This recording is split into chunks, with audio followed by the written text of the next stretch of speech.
Corona के बढ़ते मामलों विचाले मद्रास हाई कोर्ट ने चोण कमिशन नूं पाई झाड़।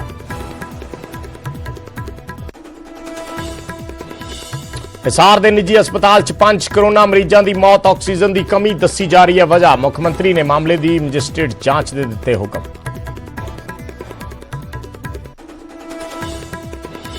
रोहतक पीजीआई ने नवे कोरोना मरीजों को भर्ती ना करने का फैसला लिया वापस। पीजीआई ने नवे कोरोना मरीजों को दाखिल करने तो पहला कर दिता सी इनकार। सेहत मंत्री ने वैक्सीन की घाट को लैके मुड़ जताई चिंता। कहा सूबे च तेजी नाल चल रहा वैक्सीनेशन अभियान, पर केंद्र वालों नहीं हो रही ऑक्सीजन की तेज सप्लाई। सेहत मुलाजमां की घाट विचाले नवी भर्ती भी की जा रही।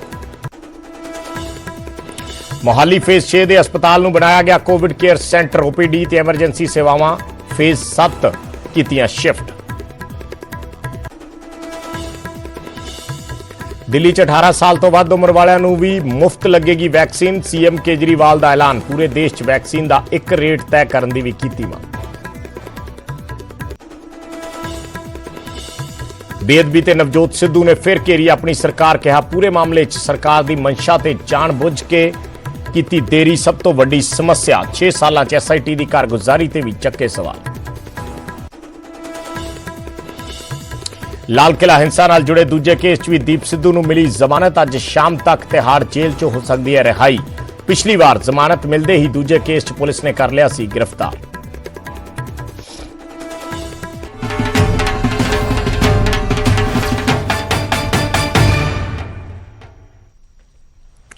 सत श्री अकाल। न्यूज़ 18 पंजाब देख रहे सारे दर्शकों का स्वागत है। मैं हाँ विजयपाल सिंह बराड़। सब तो पहला गल मद्रास हाई कोर्ट च हुई अज सुनवाई दी।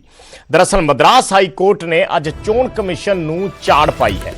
कोरोना के बढ़ते मामलों के लिए चोण कमिशन वालों चोण कमिशन नूं यह झाड़ पई है और हाई कोर्ट ने कहा है कि कोरोना के बढ़ते मामलों लिए चोण कमिशन जिम्मेदार है। इस करके चोण अफसरां ते कतल का परचा दर्ज होना चाहिए। चोण कमिशन नूं हाई कोर्ट ने चेतावनी दी है कि प्रोटोकॉल की पालना ना हुई तो असीं वोटां की गिणती रोक देंगे।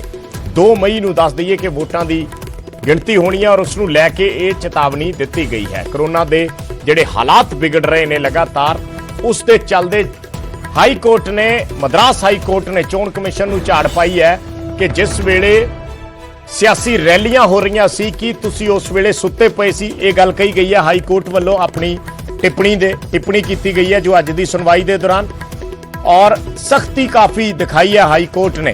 मद्रास हाई कोर्ट के इस सुनवाई की असीं जिक्र कर रहे हैं। सुशील पांडे साडे सहयोगी जुड़े ने।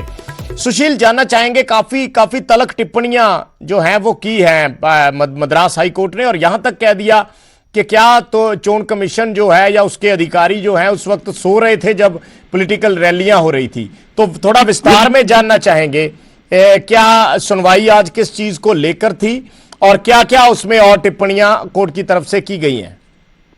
जी देखिए, साफ तौर से चूंकि मद्रास हाई कोर्ट इस पूरे मामले में जो कोविड का संक्रमण है उसको लेकर सुनवाई कर रहा था, जिस संक्रमण को लेकर फिलहाल जो मुख्य न्यायाधीश है मध्य प्रदेश हाई कोर्ट के संजीव बनर्जी, उन्होंने इस पर नाराजगी भी जताई और साफ तौर से ये कहा कि जिस तरह इस समय कोरोना का जो दूसरा वेव है, इस वेव में जिस तरह लोग संक्रमित हो रहे हैं, इसकी सबसे बड़ी जिम्मेदारी चुनाव आयोग की है और चुनाव आयोग की वजह से ही कहीं ना कहीं देश में इस प्रकार के संक्रमण का बढ़ावा देखने को मिल रहा है। सबसे महत्वपूर्ण बात की मामले की सुनवाई के दौरान मध्य प्रदेश हाई कोर्ट ने चुनाव आयोग को फटकार भी लगाई और ये भी कहा, यहां तक भी कहा कि इन तमाम अधिकारियों के खिलाफ हत्या का मुकदमा दर्ज होना चाहिए। बहरहाल इस पूरे मामले में मद्रास हाई कोर्ट ने चुनाव आयोग को इस पूरी दूसरी लहर का जिम्मेदार माना है और ये भी कहा है कि चेतावनी देते हुए कि जो 2 मई को मतगणना है उस मतगणना को लेकर जो डिफेंस प्रोटोकॉल्स हैं कोविड-19 को लेकर, उनको लेकर महत्वपूर्ण कदम उठाया जाना चाहिए और अगर चुनाव आयोग इस दिशा में कोई कदम नहीं उठाता है तो जो मतगणना होगी उस मतगणना को भी रोक लगाई जा सकती है हाईकोर्ट के द्वारा। और साथों से इस पूरे मामले में मद्रास हाईकोर्ट ने यहां तक भी कहा कि लोगों का स्वास्थ्य सबसे अहम है और ये एक चिंताजनक विषय है कि संवैधानिक जो अधिकारी हैं उनको लोगों के स्वास्थ्य के लिए कोर्ट याद दिला रही है। ये अपने आप में बहुत बड़ी बात है। हाईकोर्ट ने यहां तक कि कहा कि जब कोई जीवित रहेगा जब कोई शख्स जीवित रहेगा तो वो अपने लोकतांत्रिक अधिकारों का लाभ उठाएगा। बहरहाल ये एक बहुत बड़ी टिप्पणी है हाईकोर्ट के द्वारा, क्योंकि कई राज्यों में फिलहाल चुनाव देखा जा रहा है और चुनाव के मद्देनजर कई हाईकोर्ट, न केवल मद्रास हाईकोर्ट बल्कि कई हाईकोर्टों ने समय समय पर चुनाव आयोग को लताड़ लगाई है, चाहे वो उत्तर प्रदेश का हाईकोर्ट हो या चाहे वो दिल्ली हाईकोर्ट हो या मद्रास हाईकोर्ट हो। इन तमाम हाईकोर्ट ने चुनाव आयोग को फटकार लगाई है। तो जिस तरह मद्रास हाईकोर्ट ने ये बातें कही हैं, ये बेहद चौंकाने वाली है और इस पर चुनाव आयोग को अमल भी करने की जरूरत है, क्योंकि जिस तरह सेकंड वेव पूरे देश भर में लोगों को परेशान कर रहा है, कई जो पेशेंट्स हैं उनको ऑक्सीजन नहीं मिल रहा है, हॉस्पिटलों के हाल बदतर हो गए हैं। ऐसे में 2 मई को जो फिलहाल मतगणना है, उस मतगणना को लेकर एक कदम उठाने की जरूरत है। लेकिन संजीव बनर्जी जो मद्रास हाईकोर्ट के चीफ जस्टिस है, उन्होंने चुनाव आयोग को आज जम के फटकार लगाई है। जी धन्यवाद सुशील, इस जानकारी दे लई। तां जम के फटकार लाई है मद्रास हाईकोर्ट ਵੱਲੋਂ ਚੋਣ ਕਮਿਸ਼ਨ ਨੂੰ ਔਰ ਚੋਣ ਕਮਿਸ਼ਨ ਦੇ ਅਫਸਰਾਂ ਨੂੰ। ਇੱਥੋਂ ਤੱਕ ਕਿਹਾ ਗਿਆ ਕਿ ਇਹਨਾਂ ਤੇ ਕਤਲ ਦੇ ਪਰਚੇ ਦਰਜ ਹੋਣੇ ਚਾਹੀਦੇ ਹੈ। ਉਹਨਾਂ ਨੇ ਕਿਹਾ ਕਿ ਜੇ ਕੋਵਿਡ ਪ੍ਰੋਟੋਕੋਲ ਦੀ ਪਾਲਣਾ ਨਾ ਹੋਈ ਅਗਲੇ ਦਿਨਾਂ 'ਚ ਤਾਂ ਵੋਟਾਂ ਦੀ ਗਿਣਤੀ ਰੋਕ ਦੇਣਗੇ। ਔਰ ਇੱਥੋਂ ਤੱਕ ਕੋਰਟ ਨੇ ਟਿੱਪਣੀ ਕੀਤੀ ਕਿ ਜਿਸ ਵੇਲੇ ਸਿਆਸੀ ਰੈਲੀਆਂ ਹੋ ਰਹੀਆਂ ਸੀ ਵੱਡੀਆਂ ਔਰ ਕੋਵਿਡ ਉਸ ਵੇਲੇ ਵੀ ਚੱਲ ਰਿਹਾ ਸੀ ਕਿ ਉਸ ਵੇਲੇ ਚੋਣ ਕਮਿਸ਼ਨ ਦੇ ਅਫਸਰ ਸੁੱਤੇ ਪਏ ਸਨ। ਇਸ ਤਰੀਕੇ ਦੀਆਂ ਟਿੱਪਣੀਆਂ ਅੱਜ ਮद्रास ਹਾਈਕੋਰਟ ਵੱਲੋਂ ਕੀਤੀਆਂ ਗਈਆਂ।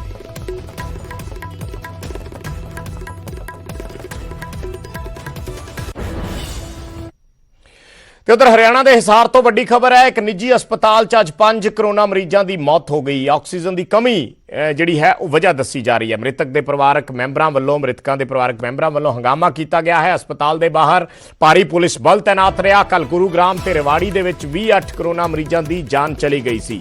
ਅੱਜ ਹਿਸਾਰ ਦੇ ਵਿੱਚ 5 ਮਰੀਜ਼ਾਂ ਦੀ ਮੌਤ ਹੋਈ ਹੈ ਔਰ ਵਜ੍ਹਾ ਉਹੀ ਆਕਸੀਜਨ ਦੀ ਘਾਟ ਇੱਥੇ ਵੀ ਦੱਸੀ ਜਾ ਰਹੀ ਹੈ ਕਿ ਆਕਸੀਜਨ ਸਪਲਾਈ ਨਹੀਂ ਹੋ ਰਹੀ। ਸਰਕਾਰਾਂ ਆਪਣੇ ਪੱਧਰ ਤੇ ਸੂਬਾ ਸਰਕਾਰਾਂ ਕੇਂਦਰ ਨੂੰ ਕਹਿ ਰਹੀਆਂ ਨੇ, ਪਰ ਕਿਸੇ ਨੇ ਕੋਈ ਇੰਤਜ਼ਾਮ ਨਹੀਂ ਕੀਤਾ, ਜਿਸ ਕਰਕੇ ਹੁਣ ਜਿਹੜੀ ਇਸ ਦੀ ਘਾਟ ਦੇ ਚੱਲਦਿਆਂ ਲੋਕਾਂ ਨੂੰ ਆਪਣੀ ਜਾਨ ਤੋਂ ਹੱਥ ਧੋਣਾ ਪੈ ਰਿਹਾ ਔਰ ਪਰਿਵਾਰਕ ਮੈਂਬਰ ਜਿਹੜੇ ਨੇ ਉਹ ਹੁਣ ਹੰਗਾਮਾ ਕਰ ਰਹੇ ਨੇ, ਜਿਸ ਕਰਕੇ ਭਾਰੀ ਪੁਲਿਸ ਬਲ ਉੱਥੇ ਤੈਨਾਤ ਕਰਨਾ ਪਿਆ। ਰੋਹਤਕ ਦੀਆਂ ਤਸਵੀਰਾਂ ਨੇ, 5 ਕਰੋਨਾ ਮਰੀਜ਼ਾਂ ਦੀ ਅੱਜ ਮੌਤ ਹੋਈ ਹੈ। ਕੱਲ ਰੇਵਾੜੀ ਦੇ ਵਿੱਚ 8 ਮਰੀਜ਼ਾਂ ਦੀ ਜਾਨ ਗਈ ਸੀ। ऐसे कोविड सेंटर बंद कर देने चाहिए जहाँ 5-5 बंदों की एक ऑक्सीजन की वजह से। जब पेमेंट लेते तो ऑक्सीजन कौन देगा? पहले ये इनकी लापरवाही। अभी मेरे को कहते हैं डॉक्टर 15 दिन और लगेंगे, 14 दिन मेरे को हो चुके हैं यहाँ। 5 लाख रुपया सर ਅਸੀਂ ਦੇ ਚੁੱਕੇ ਆ।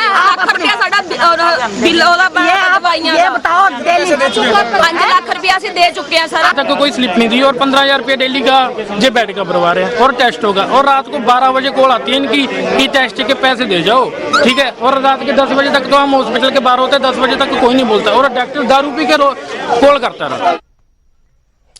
ਤੇ ਹਿਸਾਰ ਮਾਮਲੇ ਦੇ ਵਿੱਚ ਹਰਿਆਣਾ ਦੇ ਸੀਐਮ ਮਨੋਹਰ ਲਾਲ ਨੇ ਜਾਂਚ ਦੇ ਹੁਕਮ ਦੇ ਦਿੱਤੇ ਨੇ। ਸੀਐਮ ਨੇ ਸੂਬੇ 'ਚ ਆਕਸੀਜਨ ਦੀ ਘਾਟ ਤੋਂ ਵੀ ਇਨਕਾਰ ਕੀਤਾ। ਨਾਲ ਹੀ ਉਹਨਾਂ ਕਿਹਾ ਕਿ ਆਕਸੀਜਨ ਤੇ ਰੈਮਡੇਸਿਵਿਰ ਦੀ ਕਾਲਾਬਾਜ਼ਾਰੀ रोकने ਲਈ ਟੀਮਾਂ ਵੀ ਗਠਿਤ ਕਰ ਦਿੱਤੀਆਂ ਗਈਆਂ ਨੇ।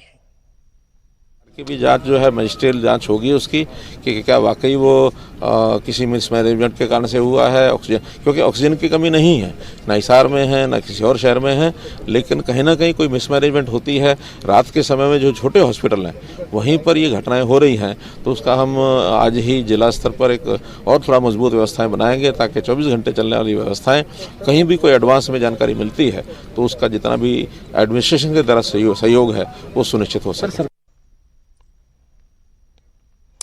ਤੇ ਖਬਰ ਪਟਿਆਲਾ ਤੋਂ। ਪਟਿਆਲਾ ਦੇ ਵਿੱਚ ਸਿਹਤ ਮੁਲਾਜ਼ਮ ਪ੍ਰਦਰਸ਼ਨ ਕਰ ਰਹੇ ਨੇ। ਸੀਐਮ ਦੀ ਰਿਹਾਇਸ਼ ਵੱਲ ਕੂਚ ਕਰਨ ਦੀ ਕੋਸ਼ਿਸ਼ ਹੈ। ਪੁਲਿਸ ਨੇ VPS ਚੌਂਕ ਦੇ ਕੋਲ ਇਹਨਾਂ ਸਿਹਤ ਮੁਲਾਜ਼ਮਾਂ ਨੂੰ ਰੋਕ ਲਿਆ ਹੈ। ਪੁਲਿਸ ਦੇ ਸਿਹਤ ਮੁਲਾਜ਼ਮਾਂ ਦੇ ਵਿਚਾਲੇ ਹਲਕੀ ਝੜਪ ਵੀ ਹੋਈ ਹੈ। ਪਟਿਆਲਾ ਤੋਂ ਖਬਰਾਂ ਆ ਰਹੀਆਂ ਨੇ, ਹੈਲਥ ਮਹਿਕਮੇ ਦੇ ਜਿਹੜੇ ਮੁਲਾਜ਼ਮ ਨੇ ਉਹ ਪ੍ਰੋਟੈਸਟ ਕਰ ਰਹੇ ਨੇ। ਪਟਿਆਲਾ ਦੇ ਵਿੱਚ ਮੁੱਖ ਮੰਤਰੀ ਦੀ ਰਿਹਾਇਸ਼ ਵੱਲ ਵਧਣ ਦੀ ਕੋਸ਼ਿਸ਼ ਹੈ। ਇਹ ਤਸਵੀਰਾਂ ਨੇ, ਪੁਲਿਸ ਉਹਨਾਂ ਨੂੰ ਰੋਕਣ ਦੀ ਕੋਸ਼ਿਸ਼ ਕਰ ਰਹੀ ਹੈ ਔਰ ਪੁਲਿਸ ਦੇ ਨਾਲ ਝੜਪਾਂ ਵੀ ਦੇਖਣ ਨੂੰ ਮਿਲ ਰਹੀਆਂ ਨੇ ਸਿਹਤ ਮੁਲਾਜ਼ਮਾਂ ਦੀਆਂ। ਇਹ ਤਸਵੀਰਾਂ ਪਟਿਆਲਾ ਦੀਆਂ ਅਸੀਂ ਦਿਖਾ ਰਹੇ ਹਾਂ। ਕੁਝ ਦੇਰ ਪਹਿਲਾਂ ਦੀਆਂ ਤਸਵੀਰਾਂ ਨੇ ਜਿੱਥੇ ਮੁੱਖ ਮੰਤਰੀ ਦੀ ਰਿਹਾਇਸ਼ ਵੱਲ ਕੂਚ ਕਰਨ ਦੀ ਕੋਸ਼ਿਸ਼ ਕੀਤੀ ਗਈ ਹੈ ਸਿਹਤ ਮਹਿਕਮੇ ਦੇ ਮੁਲਾਜ਼ਮਾਂ ਵੱਲੋਂ। ਉਹਨਾਂ ਦੀਆਂ ਕੁਝ ਮੰਗਾਂ ਨੇ ਔਰ ਆਪਣੀਆਂ ਮੰਗਾਂ ਨੂੰ ਲੈ ਕੇ ਜਿਹੜਾ YPS ਚੌਂਕ ਹੈ ਪਟਿਆਲਾ ਦਾ, ਉਸ ਚੌਂਕ ਤੇ ਇਕੱਠੇ ਹੋਏ ਨੇ ਔਰ YPS ਚੌਂਕ ਤੇ ਇਹਨਾਂ ਵੱਲੋਂ ਅੱਗੇ ਵਧਣ ਦੀ ਕੋਸ਼ਿਸ਼ ਕੀਤੀ ਗਈ ਹੈ। ਮਨੋਜ ਸ਼ਰਮਾ ਸਾਡੇ ਸਹਿਯੋਗੀ ਜੁੜੇ ਨੇ ਪਟਿਆਲਾ ਤੋਂ। ਮਨੋਜ, ਪਹਿਲਾਂ ਸਮਝਣਾ ਚਾਹਾਂਗੇ ਕਿਹੜੇ ਇਹ ਹੈਲਥ ਵਰਕਰ ਨੇ ਔਰ ਕੀ ਇਹਨਾਂ ਦੀਆਂ ਮੰਗਾਂ ਕੀ ਨੇ ਜਿਹਦੇ ਕਰਕੇ ਪ੍ਰੋਟੈਸਟ ਕਰ ਰਹੇ ਆ?